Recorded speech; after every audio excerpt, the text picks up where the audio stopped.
Hello and welcome to Fixing the Future, an IEEE Spectrum podcast where we look at concrete solutions to some big problems. I'm your host, Stephen Cass, a senior editor at IEEE Spectrum. And before we start, I just want to tell you that you can get the latest coverage from some of Spectrum's most important beats, including AI, climate change, and robotics, by signing up for one of our free newsletters. Just go to spectrum.ieee.org/newsletters to subscribe. Today, our guest is Alan Clark from SUSE's CTO office. SUSE is one of the oldest open source companies in the world. I think I still have some SUSE Linux CD-ROMs from the 1990s lurking in a drawer myself. But it's now a founding member of one of the newest trade associations, the Open Enterprise Linux Association, or OpenELA, along with Oracle and CIQ. We're going to be talking with Alan about the crisis that prompted the creation of the OpenELA and how the new association hopes to address it. Alan, welcome to the show. Thanks, Stephen. It's great to be here. And by the way, I wish I'd kept those floppies and CDs from those old releases, just for the museum piece, right? Yeah, they're just deep in a drawer in that, like, I cannot close that. No, I can't. But I mentioned a crisis. For people who aren't familiar with the world of enterprise Linux and the companies involved, can you explain what happened earlier this year that really upset a lot of people? Yeah, so there was an action by Red Hat that upset a lot of people. We can talk about why, but it's actually been a trend for quite a while. And then they made the announcement that they were going to remove public access to the RHEL source code. And that's really contrary to open source principles and values, right? And so that created a lot of concerns amongst vendors, developers, and users of the technology, right? So RHEL is Red Hat Enterprise Linux. And why is it so important that it would cause so many people to go, blah? Well, think about it from open source perspectives, right? Open source has always had the meaning that I can take that and do things with it, right? I can create innovation and I can use it for the things that fit my need. And then all of a sudden now they've switched the game and people are going, wait, will I not be able to use this anymore? Will I not be able to use it how I need it to be used, right? Is this going to kill my innovation? And so that's caused great consternation, not just from other vendors that are part of the ecosystem, but from users themselves. Mm-hmm. And this is because Red Hat was also a very early entrant. It's been around a long time. And so people have kind of coalesced around it in many ways. And so this was a bit of a shock to them. It is a bit of a shock. And two aspects of that. One is you're exactly correct. There's a lot of people that have been using this technology for a long time and based their business on it. And then the second aspect, when you think about it, I'm sure it's upwards of 90% of businesses are using open source today, right? So they've caught on to the benefits that open source brings. And then all of a sudden you're saying, well, this isn't quite so open. And they're going, wait, my business is built on those concepts of open source. And now you're ripping that away. What does this mean to me? So maybe just for readers who might not be familiar, because Linux comes in so many different flavors. It's found everywhere from satellites to mainframes. What is kind of the defining characteristic of enterprise Linux? So enterprise Linux, and you're correct, it does come in all kinds of flavors, from very small to very large, right? The enterprise portion of this is that it's ready to run your critical business processes, right? That's what we define as being enterprise ready. So, it's not, I can use it in a hobby situation, right? And there's a lot of distros that are tuned to specific hobby needs, right? I know people that run HO scale railroad systems using Linux, for example. Well, if it has a fault and crashes, it's not a big deal. You put the train back on the track and away it goes.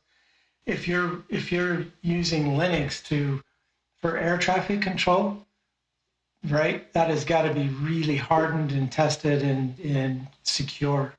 And so that's what the enterprise portion of this means. So can you talk a little bit about the genesis of OpenELA? So we have this controversy, people are unhappy with what Red Hat has been doing. How is it that, Oracle and CIQ and SUSE kind of pick up the bat phone and call each other and start this ball rolling? Well, so their announcement, spurred us to say, oh, we should do something and we should react to this. But on the other hand, part of this has come about just because the power of collaboration, right? And the simplest aspect of that is we're reducing cost, right? By sharing that cost. And those are the costs of getting the code and assembling it and putting it in the format where we can consume it is not a market differentiator. And so by sharing that cost amongst us, we've reduced it for everybody, and it makes it quicker to market, reduces our cost. The other aspect of it is that I think is key, and why we really want others and others want to come join us, is we're preventing the market from fragmenting, right? Like you said, there's all kinds of distros out there, but we're looking to continue on with this enterprise Linux standard that Red Hat has set.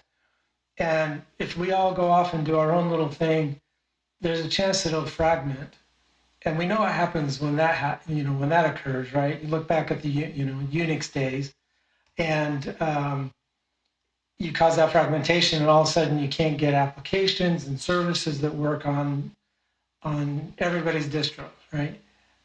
By pulling together, unifying together, we're going to keep that market whole. And what is now OpenELA actually going to do in concrete terms in terms of stopping that fragmentation from happening and maintaining a standard sort of independent of Red Hat's current offerings? Yeah. So the first thing, one of the big things we're working on is creating a neutral legal body, right? So that it's not controlled by any single vendor, right? So we've all come together, big, small, whatever, it doesn't matter. We're all going to be equal players, right? So that's key in building good open source practices. So the second thing we've done or working on is building the ability to have the source code that is, we'll call it pristine. It's in line and in tune with what Red Hat has been producing, right? And we will keep that compatibility. We want to keep that compatibility. And so we're setting up the code repository so that we can keep that compatibility. But then we're also setting them up so that innovation can occur. And so I'll be able to come in there and say, I just want to stay in step with the standard that Red Hat is setting. And that's what I want. I don't want anything else. Others will be able to come in and say, I want to contribute this piece. And they'll be able to pick up that as well as the one-to-one compatibility. So those are the big things we're working on right now. When the announcement was made to launch OpenELA, you did say, yes, it's going to be under the control of a nonprofit board of directors, and the bylaws will be published shortly. So, how are the formation of the board and the creation of the bylaws going? They're coming along quite well, actually. I smile because this is one of those things that always takes longer than you want, right? But they are coming along. Legal things are always slower than you want them to be, but they're moving along quite well. We've actually are pushing ahead with a stronger, I wouldn't say stronger, very concerted effort to get the technical stuff done, because that's really the proof of it, right? That we can actually get the code out there and make it available to everybody. So we've been putting a really large amount of effort into getting that completed as well. And how is that development? You talked about organizing source code, and also there's creation of software tooling that has to go along with that. How is that work going? I mean, is it being evenly distributed across sort of the three founders, or is one group taking a lead at this particular moment, or is it all being done in parallel? How's that work being done? It's working out very well. So, you recognize that these companies have been doing this for years, right? So we don't have to reinvent everything, right? Or invent everything. It's already being done.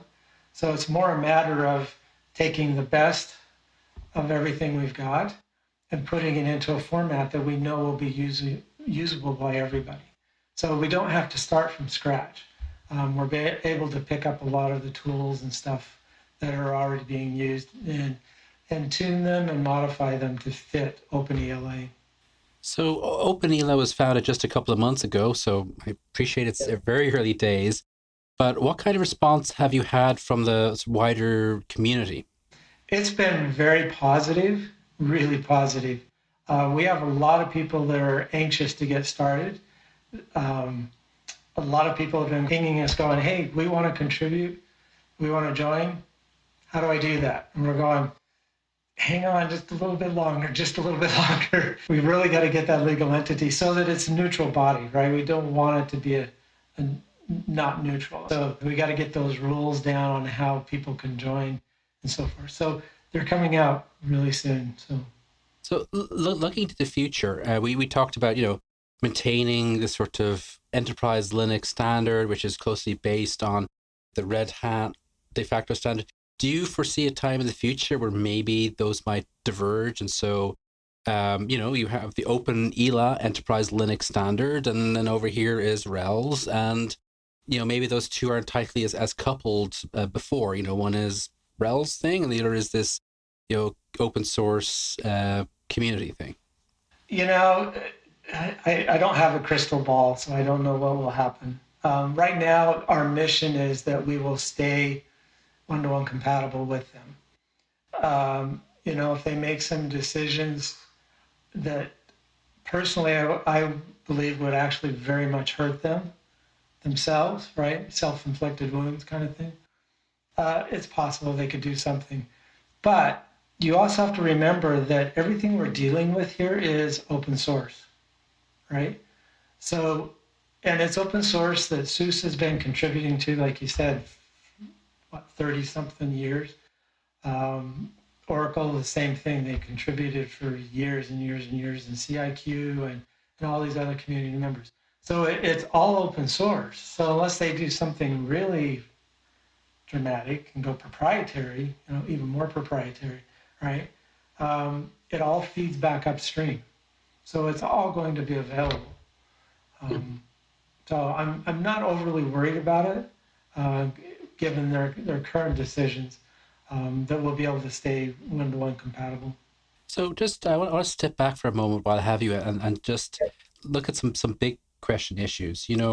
I talk about Linux in the 90s, and the first time I touched a Linux machine was as an undergraduate in the early 90s, when it was this very fascinating, if somewhat clunky thing, and we've had this evolution, with people like Linus Torvalds has been the guy for 30 years and so on, and we're kind of, I know I'm not as young as I used to be, and we're kind of coming to this in generation inflection point with Linux, where sort of a new cadre of people are coming up and are using it. What are your thoughts about how sort of open source has evolved in 30 years? Is it really, is it recognizable from those early days to what is now? And where do you think it's going to go as we start to see people in the next, 10, 15 years start to retire and a new generation take over? Well, the beauty of open source is, sometimes people say, well, it's like herding cats because you got so many people involved, right? And they're all there to serve their own needs, right? Some will say that's bad. I say that's really good. But what it's proven out over the years, and yeah, it has changed, it's grown, right? I've seen these projects. Some of these projects that I'm involved with have thousands of engineers, right? And so a couple of things that I've seen happen over the years is they've become very diverse geographically and people wise, just the different varying talents and skills and backgrounds has really grown over the years.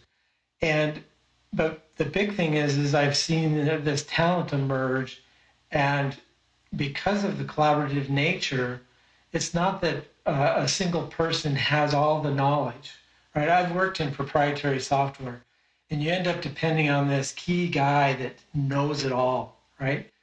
And the company sits and worries about, what if the train hits this guy tomorrow and he dies? What's the company going to do, right? The stock will crash or whatever. I'm not as worried about that with open source because there's so much, it's so open and transparent that people with all these different talents are able to come in and become a real critical piece to this. And so I think with that talent pool, I'm not worried about the future of open source. It'll just keep rolling on. We've got some real good leaders today. I do not want to see them disappear, right? People like Linus, they are key. They are really key. But open source will continue to grow and move on. So I just want to finish up. Is there any question you think I should have asked you, which I haven't asked you? That's always the catch-all question, isn't it? No, I think we've talked about a lot of good things. I'm just very excited about the future of open source and the potential that it brings, right? The innovation. I see all these new concepts. I remember when I first started, I started in engineering and networking, right? And TCP/IP developed, and everybody says it's done, right? TCP/IP is it, it's done. Let's all move on to something else, right? And then all of a sudden it was like, oh, wait a minute. We didn't write TCP/IP with enough addresses to cover the world. We never envisioned that everybody would have 10 devices in their house, let alone 100. And all of a sudden you got to invent again, right? And so I just think there's so much new technology to be invented that I'm very excited about the future. Wonderful. So today we were talking with Alan Clark of SUSE. Thank you so much for coming on the show. Thank you, Stephen. And Alan was talking about the new Open Linux Enterprise Association. And for more information on that, you can visit their website, which is openela.org, I believe. Correct. And please come back and check out in 2 weeks' time another episode of Fixing the Future here from IEEE Spectrum.